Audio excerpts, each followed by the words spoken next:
Selamat pagi, perkenalkan nama saya Wesi Fayeti. Di sini saya akan menjawab soal UAS dengan mata kuliah TIM atau Teknik Informasi dan Multimedia. Pertanyaan nomor 1 adalah elemen dari sistem komputer terdiri dari firmware, perangkat software, dan hardware. Jelaskan fungsi-fungsi dari elemen tersebut. Kedua, jelaskan yang Anda ketahui tentang email, media sosial, dan blog dan website. Pertanyaan ketiga, jelaskan pengertian dari contoh bisnis e-commerce. Pertanyaan keempat, jelaskan dari sisi individual dan organisasi dampak positif dan negatifnya Undang-Undang ITE.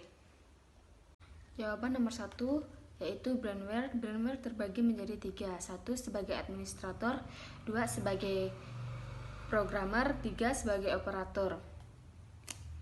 Administrator adalah seorang yang dianggap memiliki kemampuan untuk memiliki jaringan dalam sebuah perusahaan.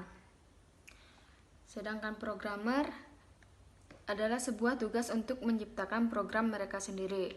Sedangkan operator bertugas untuk menjalankan sistem operasi serta program dalam perangkat komputer perusahaan.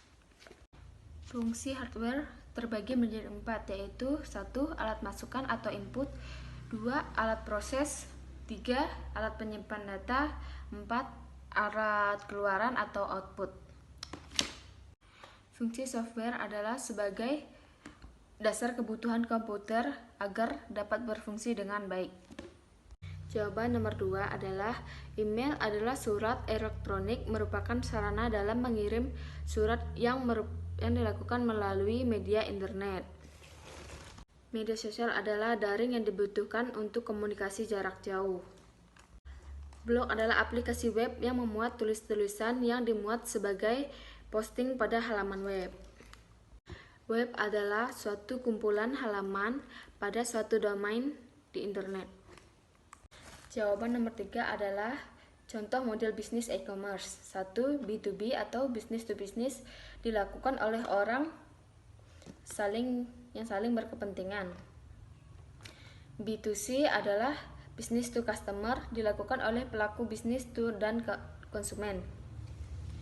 C2C adalah consumer to consumer, dilakukan antara konsumen dan konsumen. C2B adalah consumer to business, dilakukan antara konsumen dan produsen. G2C adalah consumer, penyampaian layanan publik untuk informasi.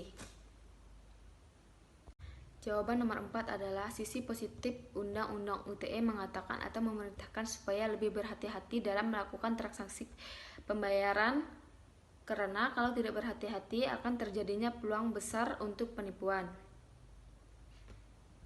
Sisi negatif Undang-Undang ITE adalah situs blog yang dianggap melanggar kesusilaan, karena sebenarnya situs-situs dewasa untuk khusus orang dewasa seperti situs edukasi kesehatan dan alat-alat kesehatan juga dilarang yang sebenarnya ditunjukkan ke orang dewasa, karena semua hal itu tergantung dari orang yang menggunakan dan mencermati isi yang tercantum di dalam blog tersebut. Sekian dan terima kasih.